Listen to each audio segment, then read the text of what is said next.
All right, so we're back. And today we're going deep, deep into the world of cooking with Chef Jean-Pierre. Oh, yeah. You know, you sent me this amazing YouTube video of his with like 30 tips he's learned over 50 years of being a chef, Wow. plus your own notes. It's like incredible. It's amazing. I mean, it's a culinary masterclass all in one place. Yeah. So I'm really excited to kind of unpack it with you and see what kind of gems we can uncover. Yeah, I'm always a little bit skeptical when someone says they have 30 essential tips. Really? Yeah, because cooking's so nuanced. Yeah. To narrow it down to just 30 seems almost impossible, but if Oh, anybody can do it, it's someone with Chef Jean-Pierre's experience. yeah, I think you're right. He's definitely seen it all, like from those super classic French techniques to all the modern stuff, you know? Yeah, totally. And he's so passionate about teaching, Uh-huh. which I think makes me even more eager to kind of learn from him. For sure. For sure. So let's just jump right in. One of the things that struck me right away was how much he emphasized mise en place. Oh, yeah, mise en place. That's like the key to stress-free cooking, he says. Absolutely. It's like a fundamental in any professional kitchen, Okay. but often overlooked, I think, by a lot of home cooks. Interesting. And it's really about more than just like chopping your veggies beforehand. Okay. It's about this like mental prep as well. Uh-huh. So like having everything measured out, your ingredients chopped, everything organized before you even light the stove Oh, I see. allows you to focus then on the actual cooking, Right. rather than scrambling for ingredients at the last minute. Okay, that makes total sense. Yeah, And he really makes this case for like how it can change how you feel about cooking. totally. You know, he was sharing stories from people that watch his videos. Yeah, They're like, I used to hate cooking. right. And now I love it because of this whole mise en place. Yeah, because it's like this whole um almost like a ritual you're doing before you get into it, right? Yeah. And it's almost like clearing your mind, Right. like you would with meditation maybe. Uh-huh. And so then you can actually be creative and enjoy it. I love that. Yeah, Like, it's not just about being efficient. It's about like being in a good mindset. exactly. It's kind of like that, you know, that thing people say, a cluttered space, cluttered mind. Yes, It's like mise en place, is that for your kitchen? Like decluttering your mental kitchen. precisely. And that sense of order, I think, translates into better results. Yeah, I can see that. Yeah. Speaking of order, Chef Jean-Pierre, he had some pretty strong opinions about cutting boards. Oh, yes. The cutting board rule. I know. Like, I can't believe a piece of wood could elicit such strong feelings. I know. It's like he has very strict commandment about cutting boards. He's like, don't ever put a wet towel underneath because, traps moisture, warps the board. And while I get that, like, I understand about the moisture. Yeah. I wonder if it was well ventilated, if that would matter, or maybe he's just run into some like really bad towels or something. Maybe. But he did suggest using those, like, you know, those grip mat things? Ah. Like the non-slip ones? Yeah. Which is pretty clever, right? Wow. They keep it stable and elevated, too. Yeah, Makes it easier to clean. Totally. And then, of course, his monthly oiling. He's very, very specific about this. Oh, yeah. Only mineral oil or wood oil. Yeah. Nothing that can go rancid. Right. It's almost like a spa treatment for your cutting board. Oh, I love that. Nourishing the wood. Yeah. Prevents it from drying out and cracking. But I do think it's worth noting, not all cutting boards are created equal, right? So it's true. Yeah, Like yeah. a bamboo one, for example. Yeah. Or a plastic one. You don't have to oil those. Yeah, that's true. Always good to check the manufacturer's instructions. Exactly. And of course, whatever cutting board you use, you gotta sanitize it. Oh, yeah. Yeah, Especially after you've been working with, raw meat, especially. definitely. He recommends a bleach solution for that. Yeah. Oh, I know some people use vinegar. Yeah, I mean, bleach is very effective. Yeah. It's definitely not the only option, though. I mean, vinegar, even commercial food-grade sanitizer can work. Okay. You just got to make sure you're cleaning and sanitizing between uses. Right. Good point. All right. Moving on from cutting boards, let's talk about recipes. Okay. So, Chef Jean-Pierre, he is a big believer in reading the entire recipe before you even chop anything. Oh, yeah. And it sounds obvious, Yeah. but I know I'm guilty of not doing that sometimes. We do sometimes. And then ending up in like a total frenzy halfway through. Right. And then you realize you don't have an ingredient or something. Exactly. Yeah. He had this funny story about He could actually tell how good of a cook someone was just by looking at their cutting board. Really? Yeah. And like if it was just chaos, like a jumble of ingredients, he's like, that's a disaster waiting to happen. That's so funny. So basically, the mise en place applies to the recipe itself, not just like, the physical ingredients. I like how he connected that. That's a good point. Yeah. Like know your plan before you start. Totally. Have your map. Yeah. And speaking of heat, he also talked about the whole debate about heating oil in a pan. Oh, right, right. Cold pan versus hot pan. What does he say? So he's a cold pan guy. Oh, okay. All the way. Interesting. Yeah. So you put the oil in first and then heat them together. That's what he does. Yeah. Okay. Which, yeah. makes sense, right? So it heats up gradually and then the oil doesn't like start to smoke or burn before you even put your food in. Exactly. Interesting. Yeah. And it helps distribute the heat more evenly, too. Okay.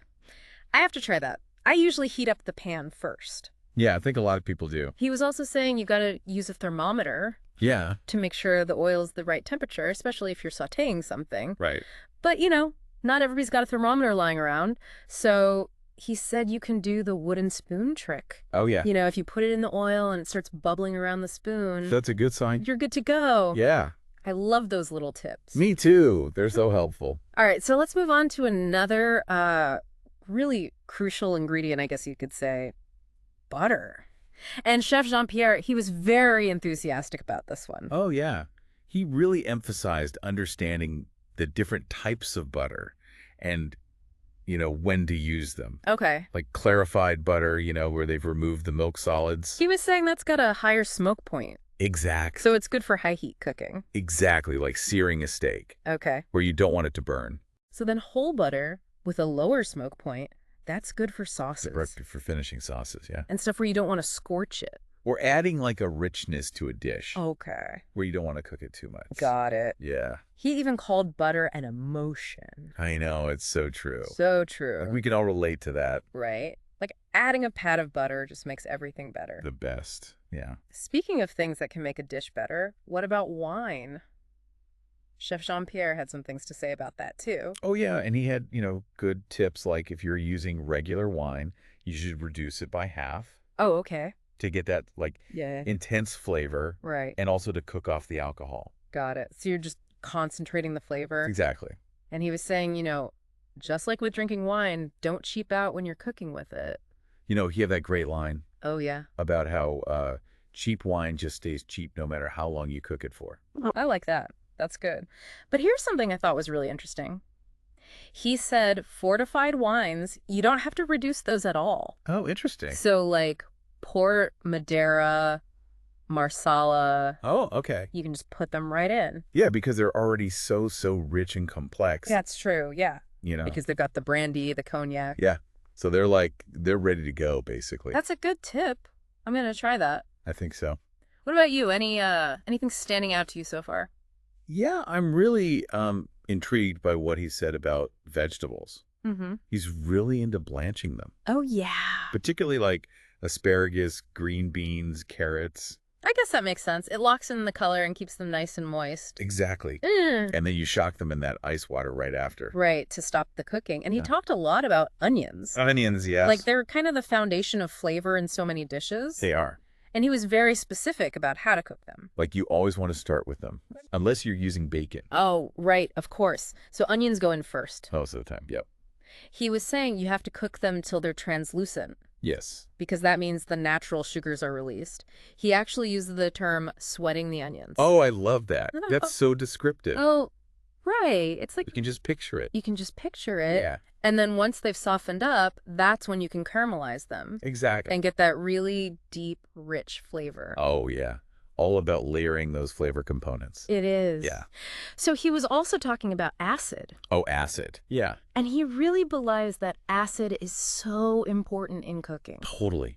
It's often overlooked, but it's crucial. I know. I've been learning that. Yeah. Like vinegar, lemon juice, citrus. All those good things, yeah. It brightens up the flavors. It cuts through that richness. And it can even help to tenderize proteins, too. Oh, really? I didn't know that. Yeah, it's amazing. It's almost like, when an artist does that last little brush stroke, Mhm. kind of wakes the whole dish up. I like that. Yeah.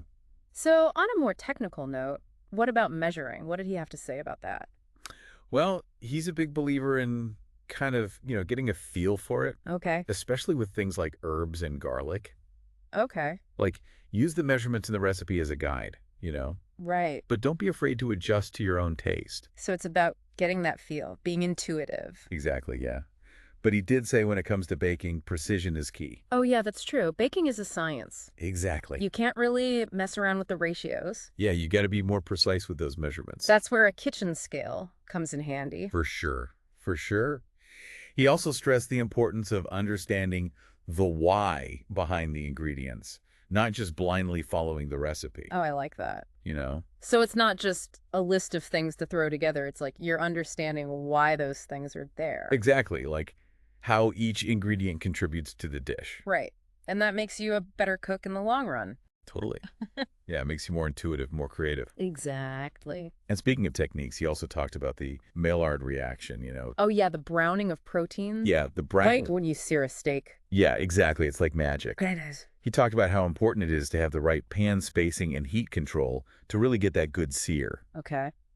Don't overcrowd the pan because then the temperature drops and you won't get that browning. Oh, and one of my favorite tips that he had was to have a designated garbage bowl Oh, the garbage bowl. That's brilliant. while you're cooking. So smart. Such a simple idea. This keeps things so clean. Yeah, you just toss all the scraps, the eggshells, everything in there. And you deal with it later. Deal with it later. Yeah. Yeah. Genius. He also talked a lot about trusting your palate. Oh, yeah. He was saying you have to be fully present when you're tasting. Okay. Consciously seek out those flavors. Is it salty, sweet, sour? And really pay attention to how those flavors work together. Exactly. It's about engaging all your senses and becoming a more mindful cook. Okay, that makes sense. And this is one of his most powerful statements, I think. Texture is a conductor of flavor. I love that quote. It's so true. I know, I never really thought about it that way before. Yeah. But it's so true. And he talked about how the texture can actually affect how long those flavors linger on your tongue. Oh, interesting. Yeah, and how different textures interact Yeah. to create that more complex sensory experience. So like a thick velvety sauce versus a thin sauce. Exactly, yeah. Yeah. Or a creamy vinaigrette versus one that's, separated. Right. That makes sense. And then he talked about sharp knives, too. Sharp knives. He had a very strong opinion on that. I bet he did. What did he say? He said using a dull knife is like playing Russian roulette with your fingers. Oh, my gosh. I know. It's a little dramatic. I know, but I get it. But he's right. A sharp knife is safer. Yeah. So Yeah, definitely. You have more control. So did he talk about how to sharpen them? he actually teased a video on knife sharpening techniques, which I'm definitely going to watch. Me too. Oh, and I have to ask you about this one. He said, water is the enemy. Yes. Yeah. Water is the enemy. But in the context of cooking, obviously. Of course. I was like, what? What is he talking about? But what did he mean? He was saying that water has no flavor, right? And it can dilute the taste of your food. Oh, okay. So his advice was to embrace delicious stocks instead. Right, because stocks have so much flavor already built in. Exactly. Like a good chicken stock or a vegetable stock, even a fish stock. Yeah. It just adds so much more depth and complexity than plain water ever could. Okay. Yeah. I got to make my own stock more often. So what about when you're prepping vegetables? Oh, yeah, he had a good tip for that. What was it? He said, cut them according to their cook time. Oh, right. So like smaller pieces for a stir fry? Exactly, yeah. And then bigger pieces for something that's going to cook longer, like a stew. Makes sense. So everything cooks evenly. Precisely. No one wants a stew where some vegetables are mushy and others are still raw. No, that's the worst. So we've covered so much already. I know, it's amazing how much information he managed to pack into one video. It is. But we still got some more ground to cover. Yeah? So let's take a quick break and we'll come back and delve into some more of Chef Jean-Pierre's wisdom. Sounds good. All right, so we're back, diving deeper into Chef Jean-Pierre's 30 essential cooking tips. And I gotta say, I'm still thinking about what he said about texture being a conductor of flavor. Oh, yeah. Like, it's so simple. It is. But I'd never really thought about it that way before. Me neither, really. But I'm noticing it in my cooking now. Yeah, it's like he opened up this whole new, awareness for me, you know? Totally. When I'm eating now, I'm like, oh, the texture, it's affecting how I taste things. It really is. It's almost like he's encouraging us to be more present when we eat. Yeah, totally. So speaking of mindful cooking, he also talked about knife skills, all right? Right. Which I feel like a lot of people don't pay enough attention to. Yeah, I think that's true. And he had that, remember that line he had about dull knives? Oh, yeah. He's like, using a dull knife, it's like playing Russian roulette with your fingers. Oh, it was so dramatic. So dramatic. But kind of true. I mean, he's not wrong.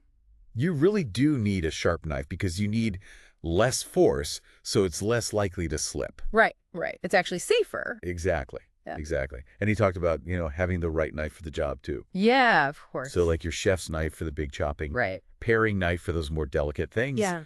Serrated for your bread, your tomatoes. Right, right. All the essentials. Did he actually talk about how to sharpen them? Yeah, well, he teased a video, like an upcoming video about it. Oh, nice. Which I'm excited to see because I feel like sharpening a knife is like a skill that every cook needs. Absolutely. All right, so let's talk about something else that he was really passionate about, stock. He really believes that you should use stock instead of water whenever you can. He does, and I think he's right. I mean, remember he said water is the enemy. I know, I was like, whoa, strong words. Right. But I get it now. Yeah, water really doesn't have any flavor. No, it's just there. Right, so when you use stock, you're already adding, like, layers of flavor to your dish. Right, right. It makes such a difference. He even said that, like, even the simplest recipes, like soup or sauce, are better if you use stock. Oh, absolutely. And he had that tip about store-bought stock, too, remember? Oh, yeah, yeah. Where he said you got to buy a few different kinds. Okay. And compare them side by Just side. to find your favorites, yeah. Like, really do a taste test. So it's like a trial and error thing? Yeah. It might take a few tries, but you'll find the ones you like. Right, that makes sense. So speaking of things that add flavor, he also talked a lot about acid, right? Yeah, acid. He's a big believer in that, too. Like, just a little bit of acid can brighten everything up. Totally. And balance out those rich flavors. It's like that artist analogy he used, right? Oh, yeah, the brush stroke. Yeah, that final brush stroke. Yeah. Just makes the whole dish come alive. I like that, yeah. And he kept emphasizing using fresh ingredients. Oh, always. Yeah. The best quality you can find. Because he believes that really impacts the flavor, right? Of course, yeah. You're not going to make a great dish with bad ingredients. No, you're not. He was also saying you have to trust your own taste buds. Yeah, like, don't be afraid to adjust the seasonings. Right, like if you want more salt, add more salt. Exactly. It's your dish. Make it how you liked it. Exactly. It's a personal thing. Yeah. There's no right or wrong. Right. And he said cooking should be fun. Oh, for sure. It should be fun. What do you think about that? Oh, I totally agree. It shouldn't be stressful. Well, Like, it should be creative. yeah, And just, like, a way to connect with your food. totally.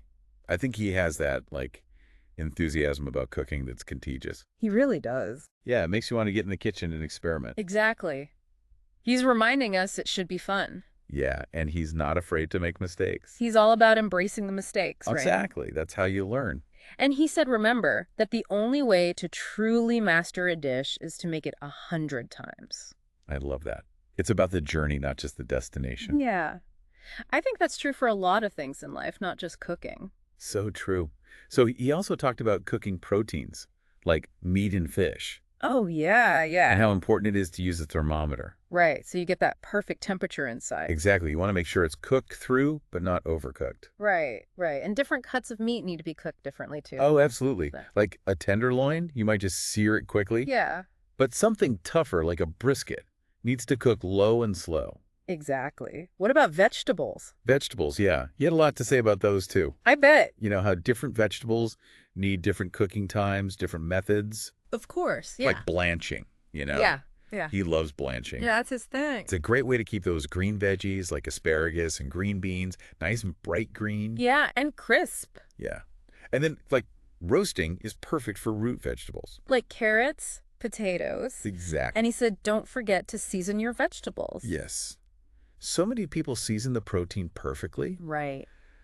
but then they just forget about the vegetables. Yeah, you can't just leave them plain. No, you got to give them some love, too. Right. Oh, and he had that tip about adding a little bit of sugar to some vegetables. Yeah, like broccoli or Brussels sprouts. Yeah, to balance out the bitterness. Exactly. It's amazing how just a little tweak like that can make a difference. I know, it can completely change the flavor. He also had a tip for preventing lumps when you're thickening sauces or soups with flour. Oh, yeah, remember that. Yeah. Whisk it through a strainer. Right. Into the liquid. Yeah.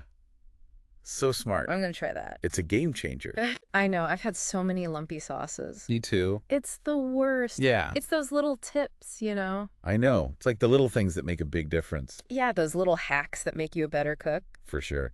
Oh, he also talked about some common cooking mistakes. Oh, yeah. Like what? Well, he had that funny story, remember, where he accidentally put salt instead of sugar in a dessert. Oh, my gosh. Yeah. The most inedible dessert he ever made, he said. I bet. But it's good to know that even he makes mistakes. I know. It makes you feel better about your own kitchen mishaps. It does. It does. What else did he say? Well, he was also saying, don't be afraid to experiment in the kitchen. Yeah, of course. Like, try new things, see what works. Don't just stick to the recipe exactly. Exactly. If you feel inspired, go for it. Make it your own. Yes, cooking is creative. Yeah. It's not just about following rules. I think that's a great message. Yeah. So basically, don't be scared to try new things. Exactly. Have fun with it. And don't be afraid to make mistakes. Mistakes are part of the process. Yeah. You learn from them. Yeah. And, hopefully you don't end up with a salty dessert. Hopefully not. But hey, it happens. It happens to the best of us. So I think we should probably wrap up this part of our deep dive. Okay. But we've got one more part to go. Yes, we do. Where we'll really kind of bring it all together. Sounds good. Okay. So we're back for the final part of our deep dive into Chef Jean-Pierre's world of cooking. And, we've talked about so much. We have. But what's really sticking with me is his overall philosophy. Yeah, it's not just about the techniques. Right. It's really about the attitude, Yeah, he approaches cooking with this joy. He does. And reverence almost. Yeah. It's contagious. It makes me want to be a better cook, but also a better eater. Totally. And he's so open about sharing his own, failures, too. Oh, yeah, the mistakes. Yeah. He's that's how you learn. Exactly. And I think that's really important, especially for people who are, maybe a little intimidated by cooking. Absolutely. It makes it feel more approachable. Yeah.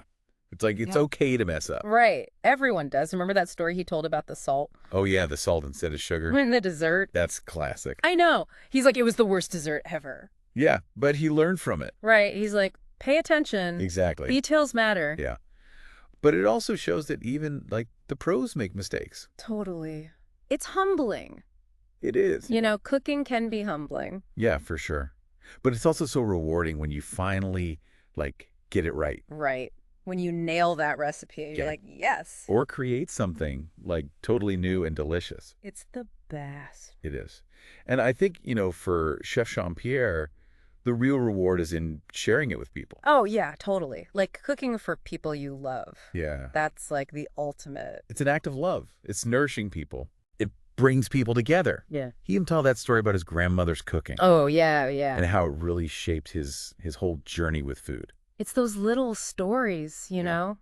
that make it so personal. It's he's not just teaching us, he's inviting us in Exactly. to his kitchen, to his world. Yeah, and I think that's what makes this whole deep dive so special. It's not just about learning how to dice an onion. It's about understanding the why behind it all. Totally. And feeling his passion. Yes, his passion for food. It's inspiring. Yeah, definitely. So as we wrap up this episode, Yeah. I think the big takeaway is, cook with joy. Yeah, cook with curiosity. Be open to new things. Don't be afraid to experiment Make mistakes. and trust your taste buds. Exactly. And most importantly, have fun. Yes, have fun in the kitchen. That's what it's all about. Absolutely. All right, well, that's it for this deep dive. Yeah. Thanks for joining me. Thanks for having me. It was fun. It was so fun. I learned a lot Me too. from Chef Jean-Pierre. Yeah, what an amazing chef. Bon appetit, everyone.